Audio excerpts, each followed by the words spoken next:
Good morning అండి. Next concept చూద్దాం.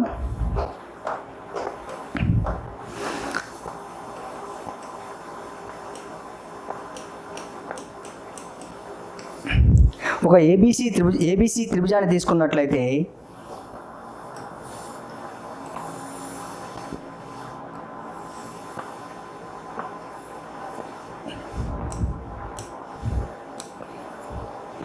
ఇది ఏబీసీ త్రిభుజం అండి.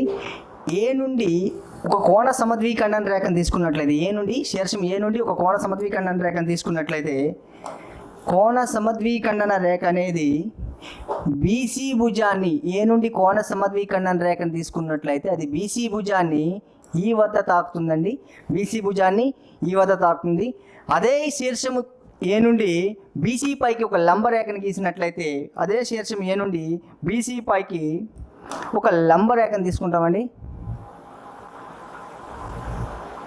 లంబ రేఖను తీసుకున్నట్లయితే అది డి వద్ద తాకుతుందండి. ఇక్కడ మనకి యాంగిల్ బి అనేది angle B greater than angle C అండి. Angle B greater than angle C కాబట్టి లంబరేఖ అనేది యాంగిల్ బికి సమీపంగా ఉంది. ఇప్పుడు లంబరేఖకి కోణ సమద్విఖండన రేఖకి మధ్యన ఏర్పడే కోణము ఎంత? సో ఈ కోణాన్ని మనం ఫైండ్ అవుట్ చేయాలండి. ఈ కోణాన్ని మనం ఏమనుకుంటాం? టీటా అనుకుంటాం. టీటా. మనకు కావాల్సింది యాంగిల్ డిఏఈ మనకు కావాలండి. ఈ టీటా మన వాల్యూ ఫైండ్ అవుట్ చేయాలంటే రైట్. ఇప్పుడు డిఏఈ మనకు కావాలి అనుకుంటే మొత్తం కోణము బిఏఈలో మొత్తం యాంగిల్ బిఏఈలో బిఏడిని కానీ మనం సబ్స్ట్రాక్ట్ చేసినట్లయితే మైనస్ చేసినట్లయితే మిగిలేది ఏ కోణం అండి? యాంగిల్ డిఏఈ వస్తుందా లేదా? రైట్. యాంగిల్ బిఏఈ నుండి యాంగిల్ బిఏడి తీసినట్లయితే మనకి మిగిలేది angle DAE. Right. Angle DAE equals to ఏమవుతుందండి? యాంగిల్ బిఏఈ మొత్తము కోణము మైనస్ మరి బిఏడి యాంగిల్ బిఏడి. రైట్. ఇప్పుడు ఇక్కడ యాంగిల్ బిఏఈలో ఏఈ అనేది కోణ సమద్విఖండన రేఖ కాబట్టి ఇక్కడ మనకి రైట్ కోణ సమద్విఖండన రేఖ కాబట్టి ఈ మొత్తం యాంగిల్ మనకి ఎంత ఉంటుందండి? a/2 ఉంటుంది. ఎంత ఉంటుంది? a/2. మరి ఇక్కడ నుండి ఇది కూడా మనకి ఏముంటుందండి? a/2. ఎందుకంటే కోణ సమద్విఖండన రేఖ కాబట్టి. మరి ఇక్కడ ఏర్పడే కోణం మనకి యాంగిల్ బి అండి. ఇక్కడ ఏర్పడే కోణం 90 డిగ్రీస్ కాబట్టి ఇది లంబరేఖ కాబట్టి ఇక్కడ ఏర్పడే కోణం మనకి ఎంత అండి? ఈ కోణం ఎంత ఉంటుందండి? ఈ కోణం మనకి 90 - బి ఉంటుంది. ఎంత ఉంటుందండి? 90 డిగ్రీస్ మైనస్ బి. ఎందుకు 90 డిగ్రీస్ మైనస్ బి ఉంటుందండి? బిఏడి చూడండి ఇక్కడ బిఏడి. సో ఈ కోణం మనకి బి అయినప్పుడు ఇది 90 డిగ్రీలు అయినప్పుడు ఇక్కడ కోణం మనకి 90 - బి ఉంటుంది. ఎంత ఉంటుందండి? 90 - బి. ఎందుకు అంటే త్రిభుజంలోని 3 కోణాలు మొత్తం ఎన్ని డిగ్రీలు అండి?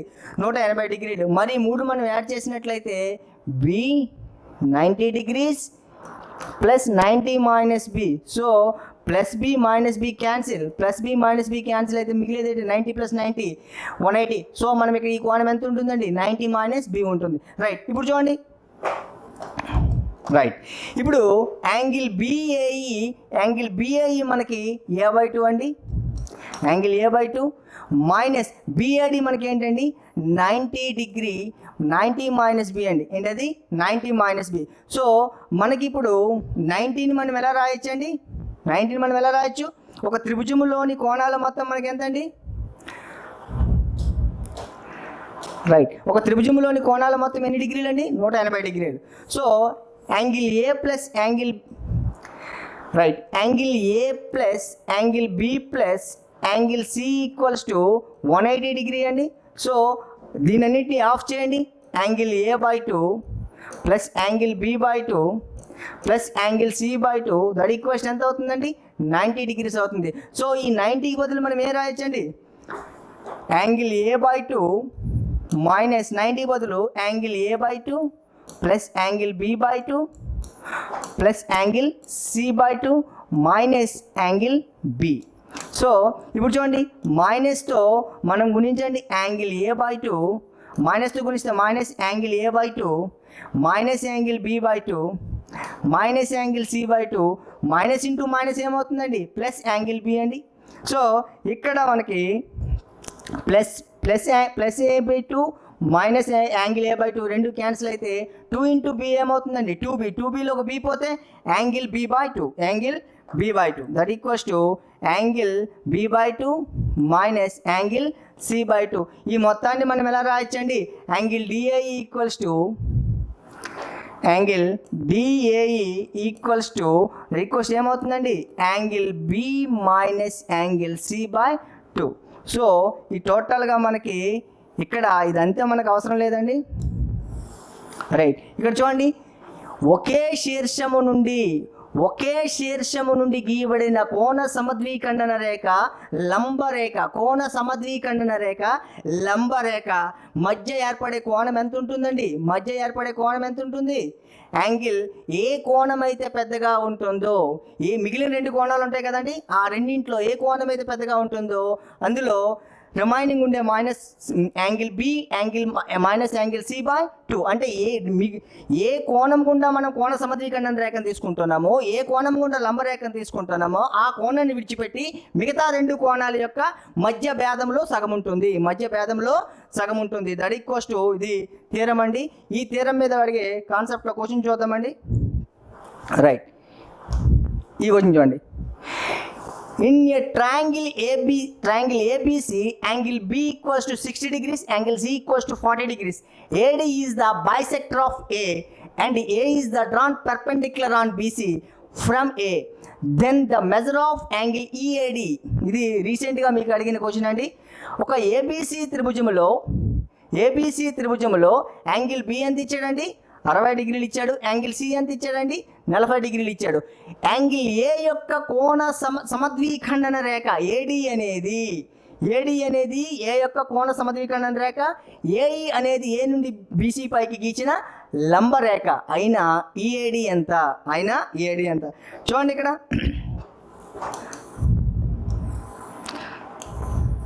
రైట్, ట్రయాంగిల్ ABCలో యాంగిల్ AD అనేది యాంగిల్ A యొక్క కోణ సమద్విఖండన రేఖ అండి. ఇది కోణ సమద్విఖండన రేఖ. రైట్, AE అనేది BC పై గీచిన లంబరేఖ AE. సో EAD ఇక్కడ ఏర్పడే కోణం ఎంత అని అడుగుతున్నాడు. ఇక్కడ ఏర్పడే కోణం ఎంత అడిగినప్పుడు యాంగిల్ B ఈక్వల్స్ ఎంత ఇచ్చాడండి, 60 డిగ్రీలు. యాంగిల్ B ఎంత, 60 డిగ్రీస్. మరి యాంగిల్ C ఎంత ఇచ్చాడండి, 40 డిగ్రీస్. మరి మనకి తీరం ఏం చెప్తుంది, ఎప్పుడైనా లంబరేఖకి కోణ సమద్విఖండన రేఖకి మధ్య కోణం కొనుక్కోవాలంటే ఏం చేయాలండి, angle EAD equals to angle B పెద్ద, యాంగిల్ C పెద్ద. యాంగిల్ B పెద్ద, 60 మైనస్ 40. యాంగిల్ B అంటే 60 minus 40 degrees by 2. That equals ఎంత అండి, 20/2 10. సో మీ ఆన్సర్ ఏమవుతుంది, ఆప్షన్ C అవుతుంది. చాలా ఈజీ అండి. ఇది మొత్తం ప్రాపర్టీస్ మీద డిపెండ్ అయి ఉంటుంది, మీకు పెద్ద కష్టమే ఉండదు. రైట్, నెక్స్ట్ కాన్సెప్ట్ చూద్దామండి.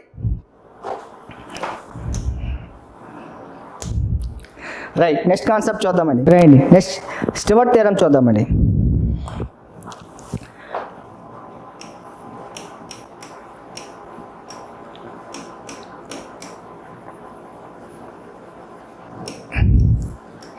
ఈ స్టివర్ట్ లా అని ఏం చెప్తుందండి, ఒక ABC త్రిభుజాన్ని తీసుకున్నప్పుడు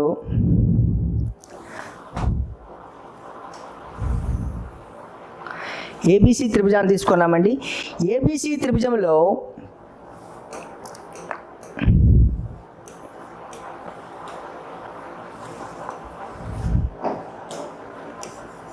రైట్, ABC త్రిభుజంలో శీర్షము C నుండి B పైకి ఏదైనా ఒక రేఖ తీసుకున్నట్లయితే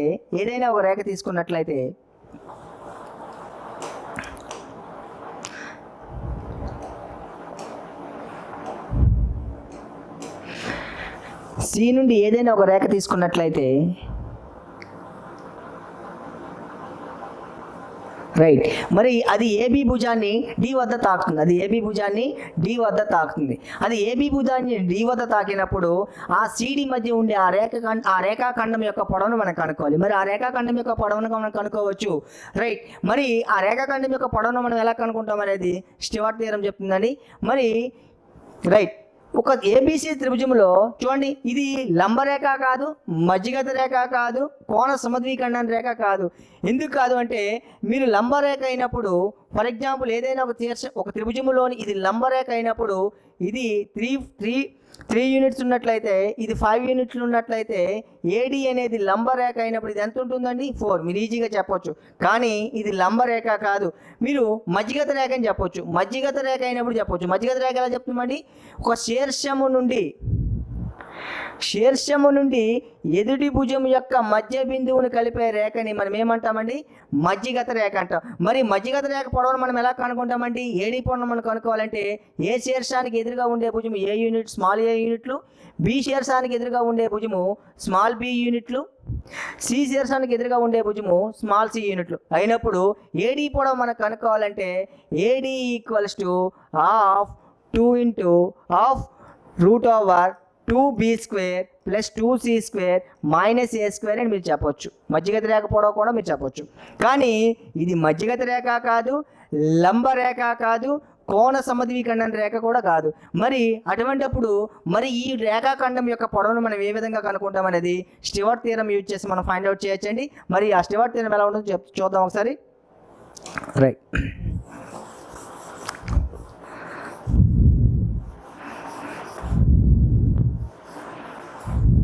రైట్, స్టివార్ట్ థియరం ఏం చెప్తుంది అంటే, రైట్, ఏ శీర్షానికి ఎదురుగా ఉండే భుజము ఏ యూనిట్లు, బి శీర్షానికి ఎదురుగా ఉండే భుజము బి యూనిట్లు, సి శీర్షానికి ఎదురుగా ఉండే భుజం ఎన్ని యూనిట్లు అండి?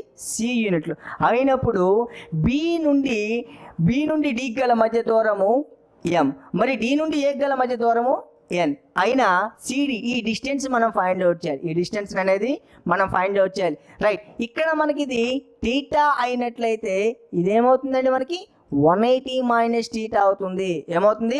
180 - θ అవుతుంది. మరి ఇది థీటా అయితే ఇది 180 - θ అయినప్పుడు యాంగిల్ ఏసీడీలో కొసైన్ రూల్ మీరు అప్లై చేసినట్లయితే, ట్రయాంగిల్ ఏసీడీ అనే త్రిభుజంలో మీరు కొసైన్ రూల్ అప్లై చేసినట్లయితే ఇక్కడ కొసైన్ రూల్ ఏం చెప్తుందండి? రైట్, cos θ ఈక్వల్స్ టు థీటాకి ఆనుకొని ఉండే రెండు భుజాలు ఏమున్నాయి? సిడి ఒకటి ఉంది, ఏబి ఒకటి ఉంది. సో d² + n² - b², ఎదురుగా ఉండేది ఏంటండి? ఎదురుగా ఉండే భుజం B. So d² + n² - b² by 2nd. ఇది కొసైన్ రూల్ చెప్తుందండి మనకి, కొసైన్ రూల్. రైట్, మరి దీని నుండి మనం b² ఈక్వల్స్ కాన్స్టెంట్గా రాస్తే b² ఈక్వల్స్ ఏమవుతుందండి? d² + n². ఇది ఇక్కడ గుణిస్తే 2nd cos θ అవుతుంది. ఇటువైపు తీసుకెళ్ళినప్పుడు ఏమవుతుందండి? -2nd cos θ అవుతుంది. -2nd cos θ. ఇది ఫస్ట్ కండిషన్ అండి. ఇది ఫస్ట్ కండిషన్. ఏ ట్రయాంగిల్లో? ట్రయాంగిల్ ఏసీడీలో. ఇది ట్రయాంగిల్ ఏంటండి? ట్రయాంగిల్ ఏసీడీలో ఇది.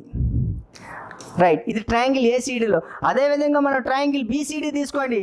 ట్రయాంగిల్ బీసీడీలో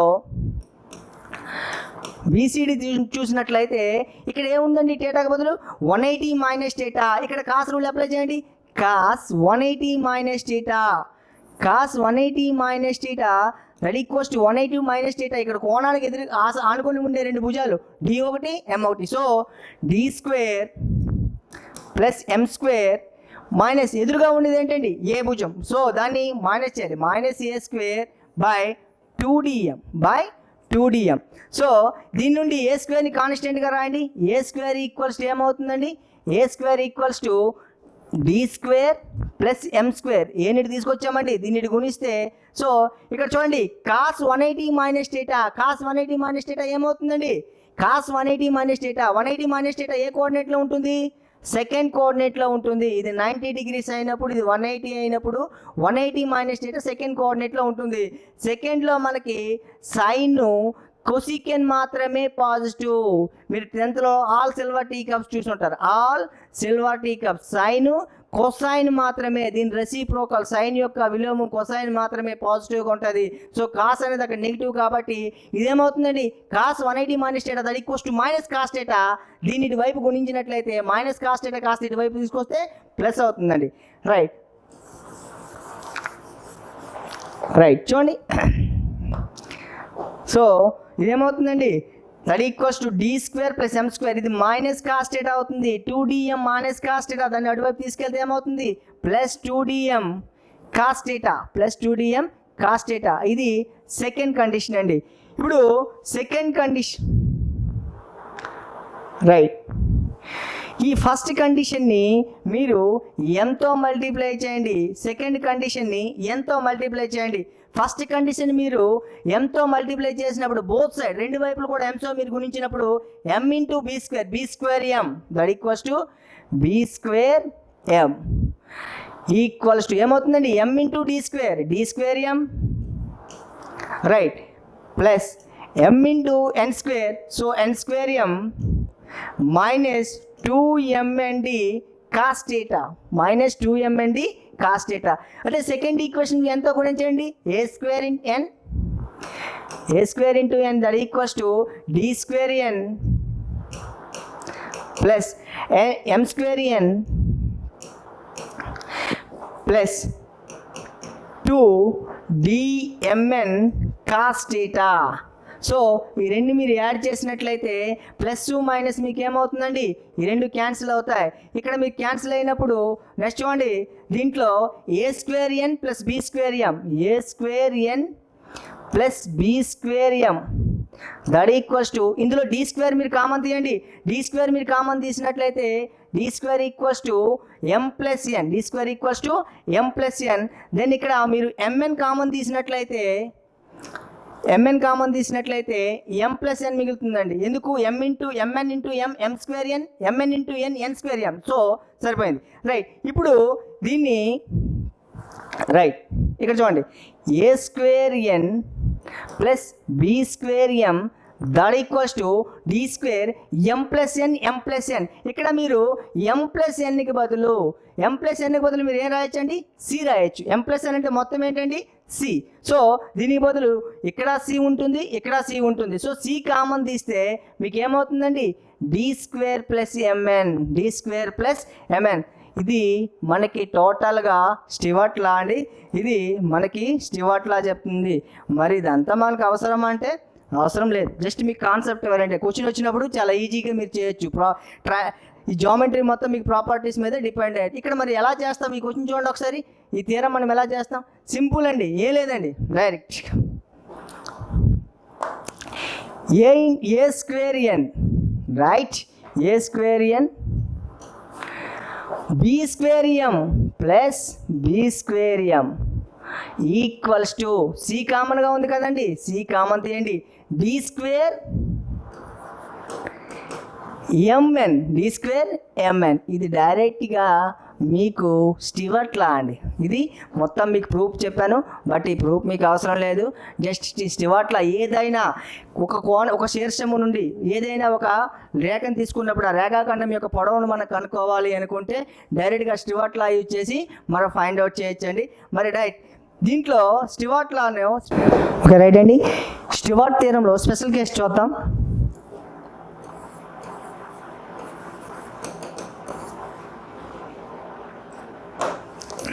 రైట్, ట్రయాంగిల్ అనేది ఐసోసెలస్ ట్రయాంగిల్ అయినట్లయితే ట్రయాంగిల్ అనేది రైట్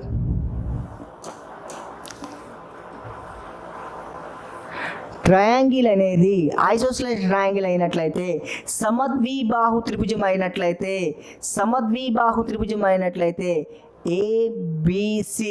ఏబిసిలో బీసీ ఏసీ భుజాలు రెండు సమానమైతే, ఒక త్రిభుజములోని రెండు భుజాలు సమానమైనట్లయితే దాన్ని సమద్విబాహు త్రిభుజం అంటాం. మరి సమద్విబాహు త్రిభుజం అయినప్పుడు సి నుండి ఏబీ పైకి ఏదైనా ఒక రేఖాఖండం గీసినట్లయితే రైట్ సి నుండి ఏబీ పైకి ఏదైనా ఒక రేఖాఖండం కలిపి గీసినట్లయితే రైట్. మరి దీన్ని డి వద్ద ఏర్పడే కోణం ఎంత? సిడి అనేది యొక్క పొడవు ఎంత? సిడి అనే యొక్క పొడవు. సో దీన్ని మనం ఏం చెప్తామండి? దీని డిస్టెన్స్ డి. ఏ శీర్షానికి ఎదురుగా ఉండే భుజము ఏ యూనిట్లు, మరి ఈ భుజం ఏ యూనిట్లు అయినప్పుడు ఈ భుజం కూడా ఏమవుతుందండి? ఏ యూనిట్లు అవుతుంది. శీర్షానికి ఎదురుగా ఉండే భుజము సి యూనిట్లు, ఇదేమవుతుందండి? ఎం అవుతుంది. దీని మధ్య డిస్టెన్స్ ఏమవుతుంది? ఎన్ అవుతుంది. మీకు స్టివర్ట్ లా ఏం చెప్తుంది? స్టివర్ట్ లా ఏం చెప్తుందండి? A square N. So స్టివర్ట్ law ఏం చెప్తుందండి? A square N, right, A square N plus A square M, that equals to C into ఏమవుతుందండి? D square plus MN. D square plus MN, ఇది Stewart law. So ఈ Stewart law నుండి A స్క్వేర్ని common తీసినట్లయితే, A square common తీస్తే ఏం మిగులుతుందండి? M plus N, that equals C into D square plus MN. So ఇందులో ఎం ప్లస్ అని అంటే ఎం ప్లస్ అని మొత్తం ఏం రాయొచ్చు? మనం సి రాయొచ్చు. సో దీనికి బదులు సి రాసినట్లయితే A square C equals to C into D square MN అవుద్ది. డి స్క్వేర్ ఎంఎన్ అవుద్ది. సో ఈ సిసి క్యాన్సిల్ అయితే మనకి మిగిలింది ఏంటండి? A square equals to D square MN. So దీని ఆధారంగా మనం డి స్క్వేర్ ఈక్వల్స్ టు ఏం రాయొచ్చండి? D square equals to A square minus MN. A square minus MN. So ఈ కేసులో, స్పెషల్ కేసులో ఐసోసెలస్ ట్రయాంగిల్ అయినప్పుడు డి స్క్వేర్ ఈక్వల్స్ టు ఏమవుతుంది? D square equals to A square into M N, A square minus MN. So ఇది special కేసులు అండి. దీని మీద రీసెంట్గానే క్వశ్చన్ అడిగాడు. సో ఈ క్వశ్చన్ చూద్దాం. Right. In a triangle ABC, AB equals to AC and D is point on BC. D అనేది దేని మీద బిందువు అండి? BC పైన బిందువు. If BD equals to 5 centimeters, AB equals to 11 centimeters and AD equals to 8 centimeters, then the length of CD. Triangle ఏబిసిలో AB equals to AC. AB equals to AC అంటే రెండు భుజాలు సమానంగా ఉన్నాయండి. మరియు డి అనేది బీసీ పై గల ఒక బిందువు. డి అనే బిందువు దేని మీద ఉంది? బీసీ మీద ఉంది. AB equals to AC, D అనే బిందువు బీసీ పై ఉంది. దీని యొక్క బీడీ పొడవు మనకి ఎంత ఇచ్చాడు? 5 సెంటీమీటర్లు ఇచ్చాడు. ఏబి పొడవు 12 సెంటీమీటర్లు ఇచ్చాడు. ఏడి అనేది 8 సెంటీమీటర్లు ఇచ్చాడు. అయినా మనకు కావాల్సింది సిడి పొడవును కనుక్కోమన్నాడు. ఇది ఏ త్రిభుజం అండి? ఏబి ఈక్వల్స్ టు ఏసీ అయిందండి. ఇది ఏ త్రిభుజం ఏంటది? ఇది సమద్విబాహు త్రిభుజం ఏంటది? ఏ త్రిభుజం ఏంటది? సమద్విబాహు త్రిభుజం ఏంటది? మరి సమద్విబాహు త్రిభుజంలో ఏబి ఈక్వల్స్ టు ఏసీ అన్నాడండి. రైట్.